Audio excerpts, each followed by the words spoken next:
Hello, everyone. Welcome back to my channel.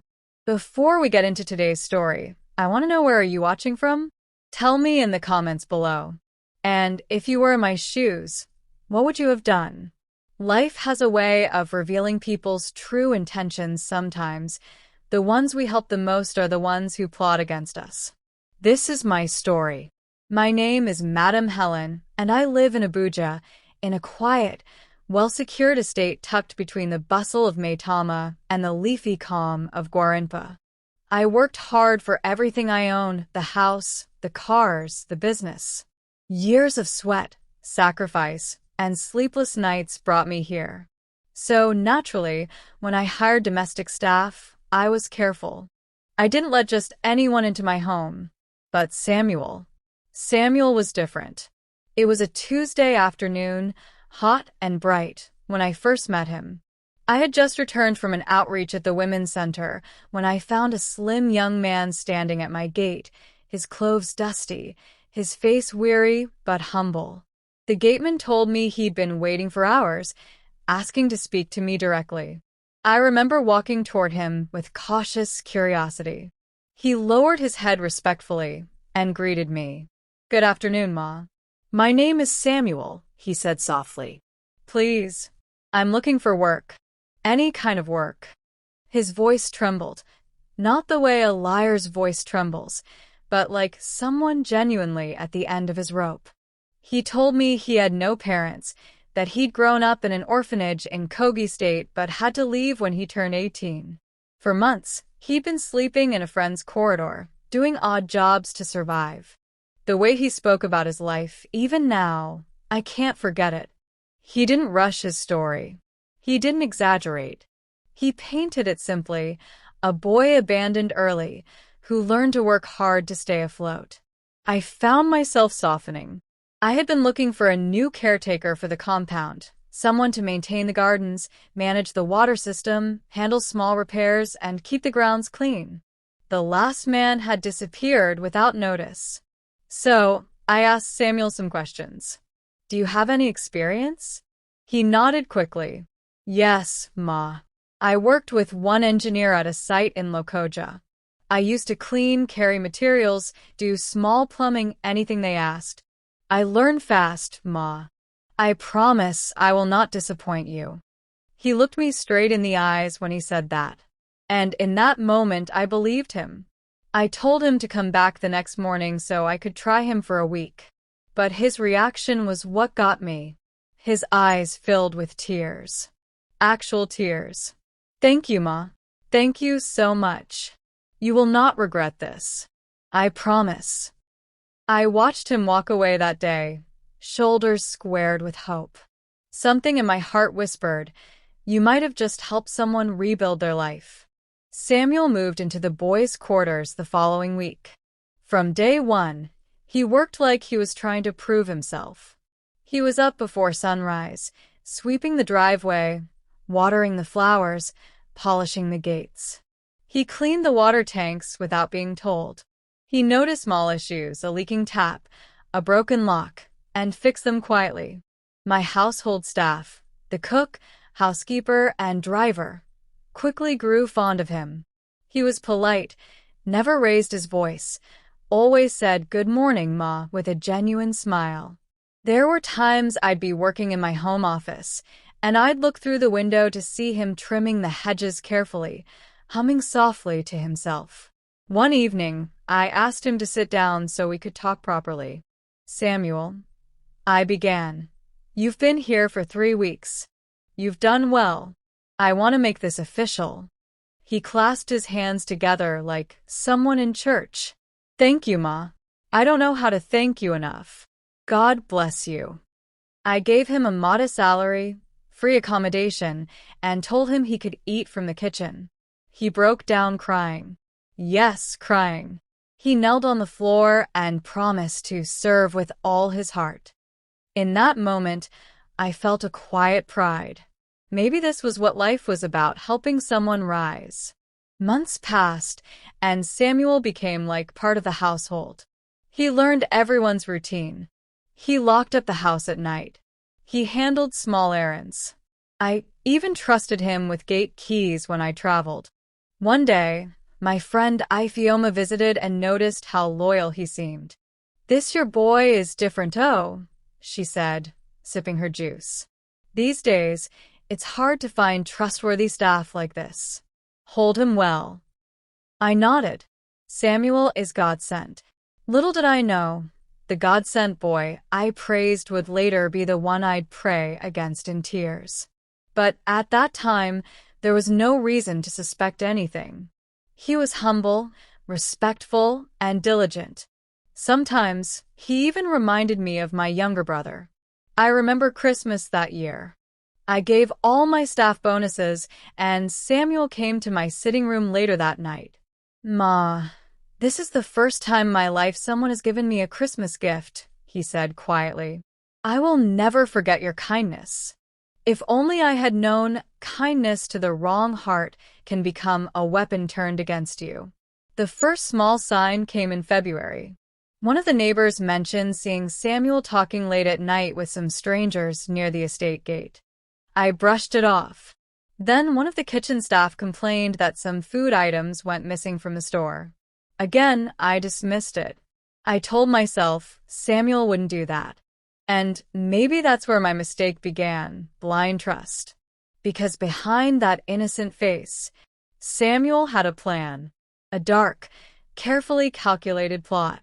But at that time, all I saw was the boy I helped. They say when evil is close, it doesn't always come with thunder and lightning.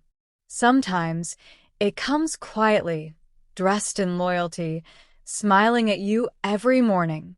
That was Samuel. It started subtly. At first, I didn't even think much of it. One morning, my driver complained that the generator house keys were missing. Normally, Samuel was the last to lock up at night, but when I asked him, he looked genuinely puzzled. "Ma, I kept it where I always keep it. Maybe someone moved it," he said, scratching his head. We eventually found the keys lying behind the flower pots near the fence. I laughed it off, but a small part of me filed it away. Something about his reaction didn't sit well with me. Then there were strange noises at night. I sleep lightly. Twice that month, I heard faint metallic sounds around the compound after midnight. The first time, I thought it was the security guards. The second time, I got up quietly and walked to my balcony. I saw a shadow moving near the backyard water tanks. My heart raced. "Samuel?" I called out softly. The figure froze, then slowly stepped into the light. It was him. He explained quickly that he heard a strange sound and came out to check. His explanation seemed reasonable, except the security men were also awake, and none of them had seen or heard anything until I called out. I brushed it aside again. After all, Samuel had been nothing but loyal. But deep inside, something began to shift. I started watching him differently. One afternoon, I returned from a business meeting earlier than planned. As I drove through the gate, I noticed a delivery bike leaving my compound. That was strange because I hadn't ordered anything. When I asked the housekeeper, she looked uneasy. "Ma, the caretaker collected one parcel. He said it's for you. He signed your name." Immediately, my instincts prickled. I called Samuel to the veranda. "What package did you collect in my name?" He hesitated. "It was just some tools I ordered online for fixing the fence, Ma. I thought it will help me work better." "Tools? In my name? Without asking me?" I told him calmly that it was inappropriate. He apologized profusely, even knelt down. He said he didn't want to disturb me with small things. He always had a way of softening situations with humility. But something about the parcel bothered me. That evening, I checked the backyard. Sure enough, there was a large toolbox, bigger than anything needed for small fence repairs. Why would a caretaker order expensive tools on my behalf? The real turning point came a week later. I had traveled to Lagos for a 3-day business event.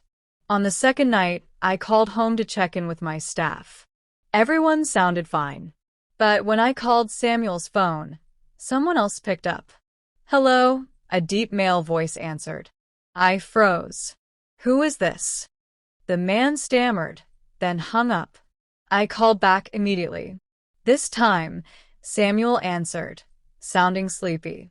"Ma, sorry. I left my phone near the gate while working. Maybe someone picked it up by mistake."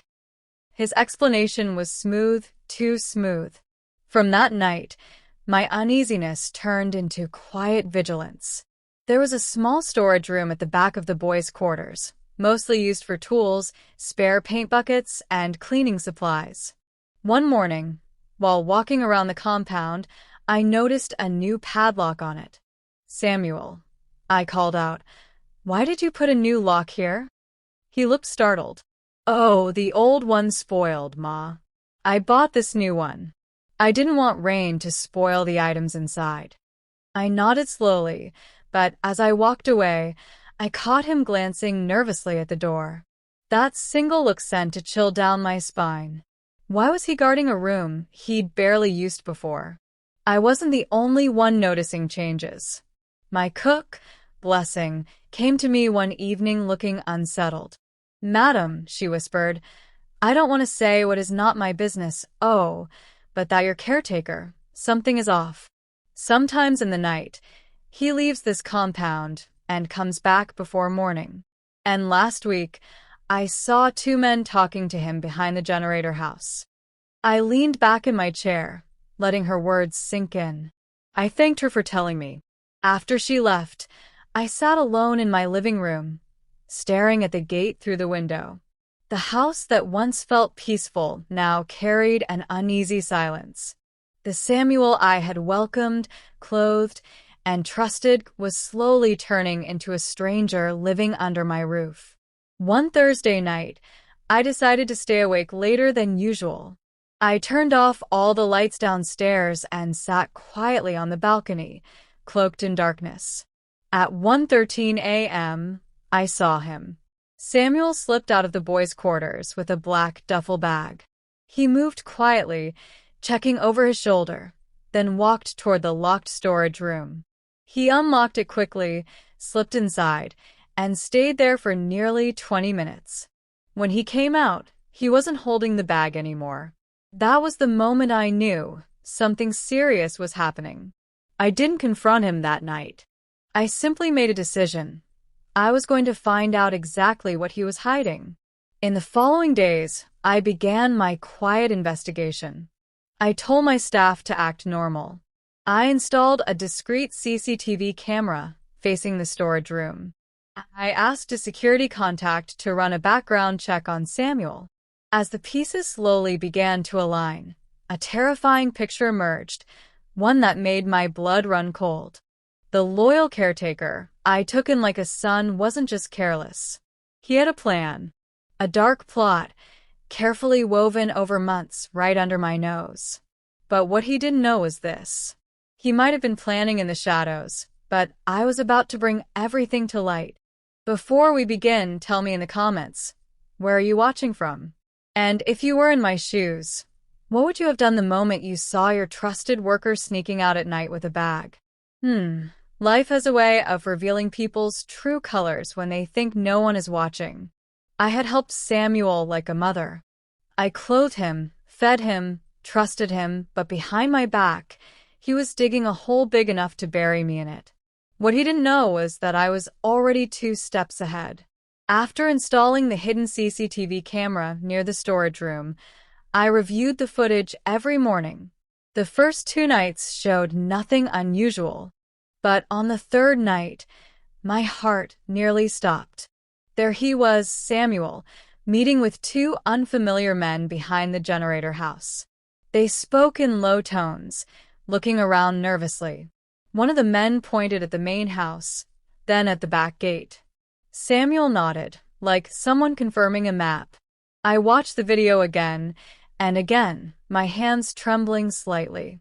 This wasn't a misunderstanding. This was a plan.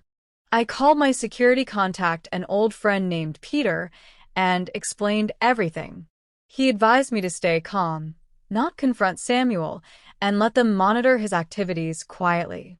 The results of the background check came in 2 days later. What I discovered made my skin crawl. Samuel had lied about his background. He wasn't an orphan, as he claimed. He had a record of theft from his previous workplace, a warehouse in the outskirts of Abuja. He was caught once but escaped before charges could be fully processed. I stared at his picture on the file and shook my head slowly. "Samuel," I whispered, "you really fooled me." By the following week, Samuel's behavior became even more suspicious. He was constantly making calls late at night. He requested a duplicate key to the side gate in case of emergencies. He started avoiding eye contact with me, though he still greeted respectfully. Then one night, around 1:45 a.m., the CCTV caught him sneaking 3 large bags into the storage room. 2 men helped him carry the bags. One of them appeared to hand him something, possibly money. That was it. I decided to act. I didn't want a messy confrontation. I wanted proof, and I wanted him caught red-handed. Peter and I devised a simple but effective trap. I told all my household staff that I'd be traveling to Lagos for an important function. I made it look real, packed my bags, allowed Samuel to help me load the car, and left with a driver in the afternoon. But I didn't go to Lagos. I checked into a hotel 15 minutes away, coordinating with Peter and 2 undercover security officers. That night, hidden cameras streamed live footage straight to my phone. At exactly 2:06 a.m., the side gate opened. 3 figures entered quietly, Samuel and the 2 men. They went straight to the storage room, opened it with ease, and started moving the bags toward the back fence. One of them was using a rope ladder, clearly planning to smuggle the items out into a waiting vehicle on the other side. Peter and his team moved in swiftly. They locked the main gate silently, then surrounded the storage area. The look on Samuel's face when the security floodlights snapped on, I will never forget it. His hands froze midair. The 2 men tried to run but were caught almost immediately. Samuel fell to his knees, stammering, "Madam, please, it's not what you think." I stepped out from behind the security truck. The moment he saw me, his face went pale like chalk. "Yes, Samuel," I said calmly. "It's exactly what I think." During interrogation, the truth came out. The storage room had been converted into a temporary warehouse for stolen goods, electronics, phones, and expensive gadgets. Samuel's accomplices were part of a syndicate. He planned to gradually move items out, using my home as a safe base, since no one would ever suspect Madam Helen. But that wasn't all. Their final plan was to stage a fake break-in, steal valuables from my house, and flee Abuja. He had even made copies of some of my house keys. I sat there listening, stunned but composed. The boy I had fed, clothed, and trusted was willing to ruin me without a second thought. The police arrived shortly after. The men were handcuffed, and Samuel begged with tears streaming down his face. "Madam, please, I didn't mean to betray you. It was temptation. I swear I was going to stop after this last one." I looked at him, shaking my head slowly. "Samuel, when someone shows you their true nature, believe it the first time. You planned all this while eating my food." He wept as they led him away. The neighbors gathered at their gates, shocked. My staff stood silently, processing the betrayal. The story spread quickly through the neighborhood. People were stunned that Samuel, the quiet, respectful caretaker, had such darkness behind his gentle face. The police later revealed that his 2 accomplices were part of a larger syndicate, and Samuel's arrest led to the capture of more suspects. He had unknowingly brought down his own network by trying to use my house as their base.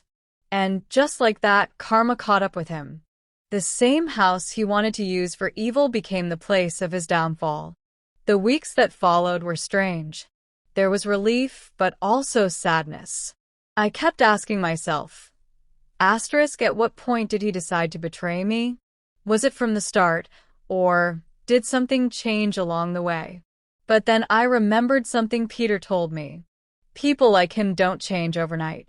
They plan slowly, but they always leave traces. You just chose to see the good in him first. I strengthened my security, vetted every new staff member thoroughly, and installed better surveillance systems. But most of all, I learned to trust my instincts again. Looking back, I realized this. Betrayal doesn't always come from enemies outside. Sometimes it comes from the ones you welcomed in with open arms. Samuel thought he was clever. He thought he was ahead of me. But what he didn't know was that life has a way of turning the tables, and this time, the table turned hard. If you were in my shoes, how would you have handled Samuel? Would you have confronted him earlier, or set the trap like I did? Let me know in the comments below. And if you enjoyed this story, don't forget to like, share, and subscribe for more powerful, real-life inspired stories.